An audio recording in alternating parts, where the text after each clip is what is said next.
let's not hype this up any more than we need to. The NHL 18 beta has come and gone, and simply put, for those who care, which you might, considering you clicked on this video, here are my thoughts. Now, the gameplay will be the main focus of this video, but before discussing that, let's talk about NHL 3s. Say what you want, call it a rehash of the old 3v3 arcade, but 3s is a tremendous addition to the NHL franchise. The mode was the highlight of the beta for me without a doubt, and not due to shortcomings with EASHL or Versus. It's simply that much fun. And needless to say, I can't wait to play the mode again, online and off with the campaign mode. Need to get me some of the mascots. It's fast, it's exciting, engaging, and just simply fun. That's the selling point, and it hits the mark. Oh, and the announcer makes a Ric Flair reference, so 10 out of 10, of course. As far as complaints, there are a few, 3 minor issues and 1 slightly major issue. It would have been perfect to just have 3 complaints, of course, but oh well. Starting off with the minor issues, the first is occasionally losing track of the puck when the ice has that blue tint to it, for lack of a better term. A minor inconvenience, but I certainly wasn't the only one to have that issue. It's a minor one. It didn't force me into the visual settings of it, having to change anything like that. Like I said, minor issue. And hopefully, with it, the real release, maybe there'll be different visual settings for 3s and EASHL. Maybe a guy can hope.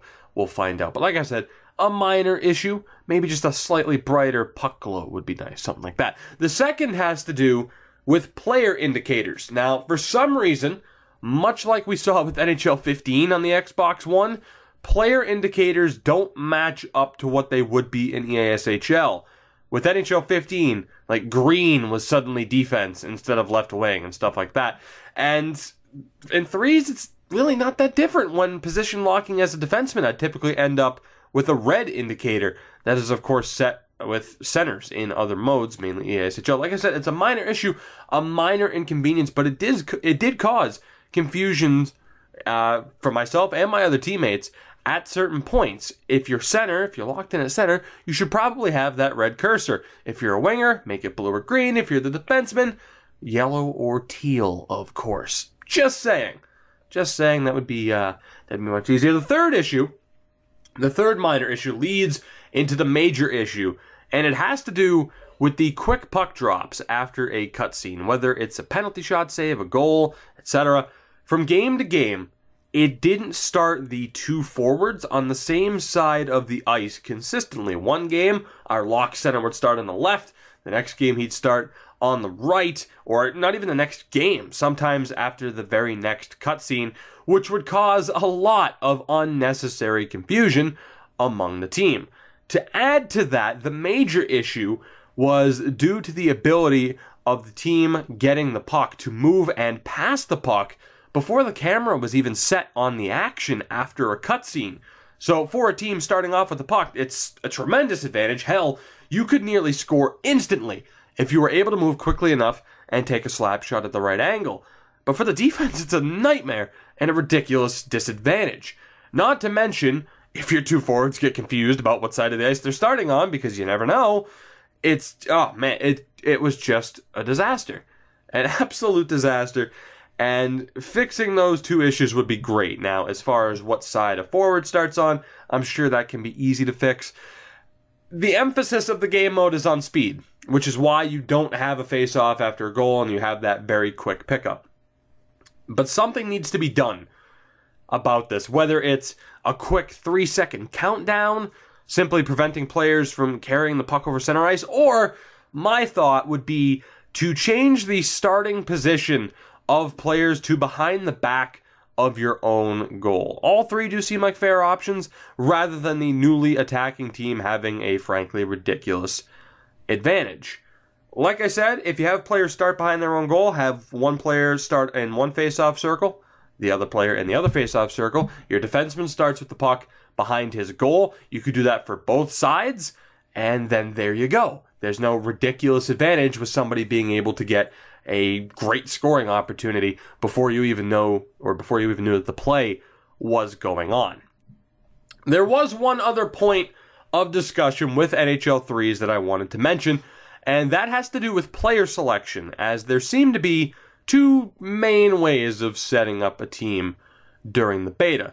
Option 1, use the best skill players, as you would assume one would want to do, or Option 2, pick the most physical players and truck anyone at any given opportunity. Of course, some people were smart and they used a mixture of both, but I'm just saying, those seem to be the trend. Now, it seemed to be the trend, and for me personally, I'm fine with either strategy. I mean, that's the thing. That's kind of the point. You have the option to have a goon squad, you have the option to have a skill squad, or a combination. It's kind of a beautiful thing. So I don't really get why some people had an issue with this. Now, either strategy, whether you go to one extreme or another, had benefits. For example, me and two friends had a great run as the Minnesota Wild, but not while using the likes of Parise, Koivu, and Granlund. Not to say we couldn't have had success with them, but we went with the more physical style, using Suter, Coyle, and Chris Stewart. Again, either strategy works. There were definitely some offensive chances that I missed while controlling Chris Stewart that a Zach Parise definitely would have capitalized on. But due to a lack of interference penalties in the mode where you can just truck anybody at any given time, the amount of puck possession and offensive zone time we had due to eliminating breakout passes gave us plenty of opportunities to score anyway. So needless to say, taking the physical option was extremely worthwhile. Like I said, do I think this was an issue? Absolutely not. But could it be considered a bad look for a speed and skill-based game mode when Zach Kassian is being selected while Connor McDavid, the cover boy, sits on the bench? It could be, probably, but at the end of the day, the decision is up to the players, and you can only control so much when it comes to how the players themselves choose to play the game itself. But that pretty much covers it for threes. The TLDR, it's amazing, and I love it. Getting into the gameplay. Let's do this. Like I said, short, sweet, and to the point. I didn't say that, but now I have. Short, sweet, and to the point. Starting off with the biggest addition, the defensive skill stick is one of, if not the best addition to this franchise in the past decade, if not longer. As you would expect, there was a lot of debate over its effectiveness, whether on Twitter, Reddit, wherever, but as I've said on Twitter, primarily, I adore this new system. I love it. And I love the beta as a whole. And I'd much rather see nothing be changed about the defensive skill stick rather than even have it be slightly nerfed. I can absolutely tolerate a difference in opinion, but I'd hate to see what the ideal version of NHL looks like to someone who thinks that the skill stick as it was in the beta was extremely overpowered. How quickly you could sway back and forth seemed like a big talking point, but to me, it's irrelevant. It is irrelevant. You can sway the frickin' stick back and forth as fast as you want to. You still need the skill and timing to make the play, otherwise you will take a penalty. And maybe it's just because I'm some lowly scrub who doesn't consistently play top 6 teams or doesn't play in the NHL LG.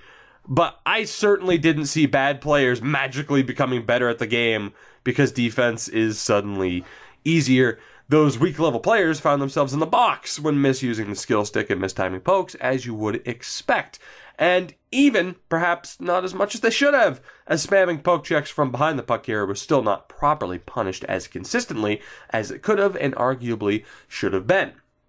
But talking about those elite level players or whatever, is this going to add to, is this going to create a further divide in the skill gap between the 5th ranked club and the 10th ranked club, as it probably should? I'm going to say probably not, but at the end of the day, this is a sports game, not Counter-Strike.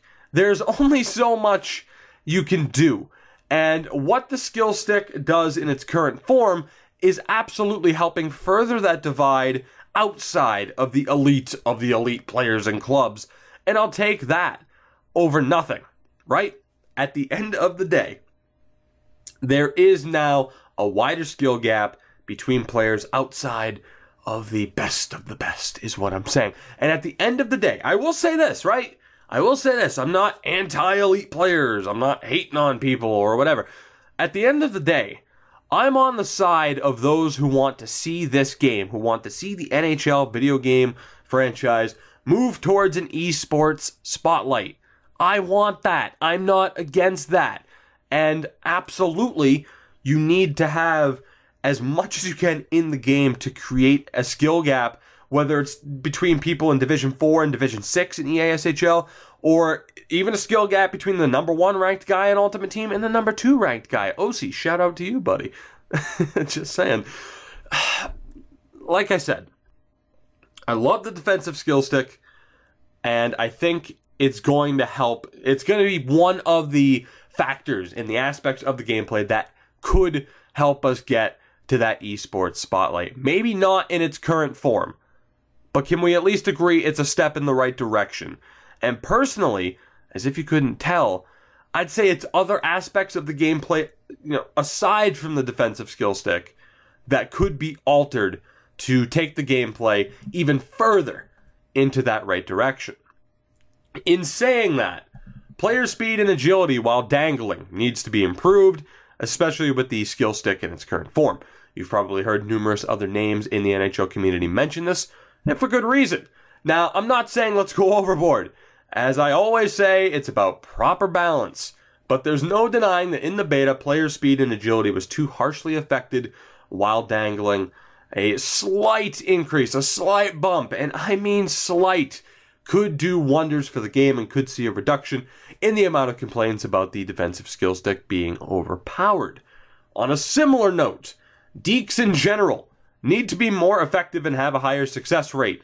From my experiences and my teammates as well, deking was nearly worthless in the beta. Again, I'm not talking about dangling, using the right stick, I'm talking about deking. Even as a dangler build, the success rate was extremely low. And I'm not just talking about the newer, fancier moves that we've seen introduced thanks to NHL 3s. I'm not saying let's turn EASHL into NHL 3s, although that would be incredible. I'm simply, I'm talking simple toe drags here that have been in the game for years at this point that would result in a lost possession without any opponent pressure whatsoever on the puck carrier. Again, I'm not saying let's go overboard, but specifically when a dangler slows down at the blue line, he slows down to get even more puck control, and he still can't complete a deke in that instance. That's a bit of an issue, and I'm not sure what's up with that. Whether it's the toe drag, the windmill, the same moves that have been in the game for a while. For some reason, they were a lot less effective. Not even a matter of effective. They weren't even worth going for. It was nearly a guaranteed loss of possession. Let's change that a little bit, shall we? And along the same lines of a gameplay aspect simply not working correctly, slap shots were another common complaint. And one that I agree with. In NHL 17, if you tried to shoot a little bit too early, there was a good chance of you missing the puck. In the beta, you could time it perfectly, with nobody near you, and you would still swing and miss a large percentage of the time, or at least a large percentage that should be, a larger percentage and should be considered acceptable. I'm not sure what the reason was for this, and again, I'm going to say it, don't go overboard and have a change resulting in slap shots being truly overpowered, but much like with deking, the consistency at which a slap shot is successfully taken needs to be increased. Other random notes. Can you tell I'm one taking this video because I'm tired and I want to get it done? Yeah. Other random notes include the changes in button mapping for both the puck chop and the hip check. With the puck chop, after an adjustment period, I can say that it was an incredibly successful change, much more straightforward and streamlined, so well done there, EA. But with the hip checks, as if they weren't prevalent before, I can say I didn't see a single person use a hip check in over 100 games played between 3s, EASHL, and Versus. Now, hip checking was, of course, neutered in years past. Previous years it was incredibly successful, but particularly after Johnny from 2BC made a mockery of the system with the Hercules check, it's been neutered, and it's been just erased. It's not effective, and you rarely ever see it. It still has its place ever so slightly, but compared to just using a normal check, or now especially the defensive skill stick, it's near the bottom of the totem pole as far as an efficient and effective tool. It's just not a factor. Not to say, like I said, not to say it isn't used, but some love and care needs to be put towards the hip check sometime in the near future. That's all I'm saying. As it is, segueing to body checking in general, I can't say for sure if they paid any attention to it, but it does feel improved, or at the very least, a bit more consistent. Now, much like with the hip check, it's still far from perfect, although it is probably closer to perfect than the hip checking. From time to time, players still outright refuse to engage in the check that you want them to. They refuse to extend their arms when they could have easily made contact with the guy had they just done so. You even get locked onto a different opponent and hit him. That's always fun. Or my favorite is letting go of the right stick, but still being forced into a hitting animation and taking a penalty as a result. Even if you let go, 2 or 3 seconds, once you notice somebody didn't pick up the puck, stuff like that. Point being, checking is a factor in the game. Hip checking, not so much. But it's still not where it should be. Or could be. Say what you will. Other random yet valid complaints, at least IMO. The puck can still go through the kick plate for whatever reason. So that's a shame.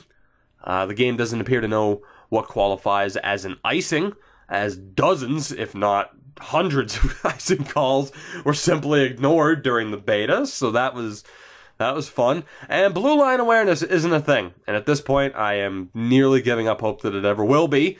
So, yeah, expect a lot of skating along the blue line and having your guy just pull it back across the line for no reason. But that is what it is. The last thing I want to talk about is something near and dear to my heart as a non-Sixes pleb, of course. AI players. EA once again promised improved AI, even going as far to say that they'd have an improved passing ability to the point of effectively using the saucer pass and using the boards on breakout passes. Naturally, I doubted this, touting cautious optimism as I always do. But to my surprise, I can happily say that the AI have been improved this year. EA, you did it. Well done. Whether it's due to their increased passing ability, notice I said, increased, not perfect. Slightly smarter shot logic is something I noticed. The dump and chase is actually an effective and legitimate strategy now against AI defenders because you can actually forecheck them now. They're not an unstoppable monster and a vacuum cleaner of a puck hog. It's just, man. Another thing. Completely off topic. I just thought of this, so I'm not sticking to my script. I'm sorry. AI defenders. When you're playing left D and you have an AI on right D, they don't constantly try to play the wrong side now, or at least not as much as they used to, so that's fantastic. Another area in which the game took a step in the right direction. But perhaps, most importantly when talking about AI players, specifically AI defenders, they no longer helplessly board play themselves whenever they have the puck behind their own goal. A revelation! Oh my god. EA, you've recreated the wheel. You have invented fire. All over again. My god. Hallelujah. Now, it's still not perfect, right? As far as the AI goes. In certain games, there's still an overwhelming feeling of one team's AIs being completely dominant, while the others just don't try. AI defensemen on the breakout try to deke way too often and still get flustered at the blue line if there's even the slightest ounce of pressure from the opponent.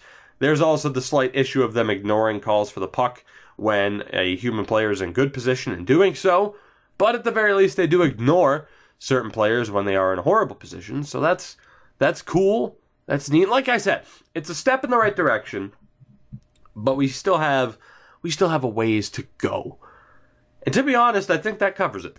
I wanted to be as concise and straight to the point with my assessment and opinions as I could be. And remember, they're just that. My opinions. Based off of my time and experiences with the game. And what I look out for with an NHL game might not be the same thing that you look for with your hockey game. And while there were some frustrating moments in this beta for sure, I mentioned some of the negative spots and some of the negative things. All that negativity was dwarfed by the good moments and the fun that I had, not only in 3s, but in both versions of EA SHL. I didn't even talk about EA SHL 3s. Very fun. Very, very fun. Every year, I look forward to the beta. I often view the beta as having the gameplay at its not necessarily ideal, But typically I view the gameplay in the beta as like the best version of the game we get all year, because consistently I feel as though EA takes a step backward with its patches and tuner updates, because I feel like they not necessarily listen to the wrong crowd, but they listen to a crowd that has different opinions and different desires than I do when it comes to the gameplay in the game itself. I have my fingers crossed that won't happen again this year, but we'll have to wait and see. The beta isn't perfect, but it absolutely exceeded my expectations, and as it stands, NHL 18 is absolutely an improvement on what the finished product known as NHL 17 is. So now we wait. We play the waiting game. We'll see what happens in a month when the full game is released. If there's anything you felt like I didn't mention or didn't go into enough detail about, let me know in the comments and I'll be happy to address it. Or if you think I'm wrong, you hated the beta and my thoughts, and you'd love to just punch me in the face, I'd love to know. Like I said, I'm all for reasonable discussion. Unless you want to punch me in the face. There's not much discussion there. Just more of threats of violence. But that's the internet, right? That's the internet. So anyway, thanks for watching. Thanks for watching. You know what you have to do to support the video and the channel if you choose to do so. Check me out on Twitter and Twitch if you haven't already, at Tougie24, of course. Links are in the description. I always feel like I'm forgetting something, but this video's over. So I'll see you guys soon. Goodbye.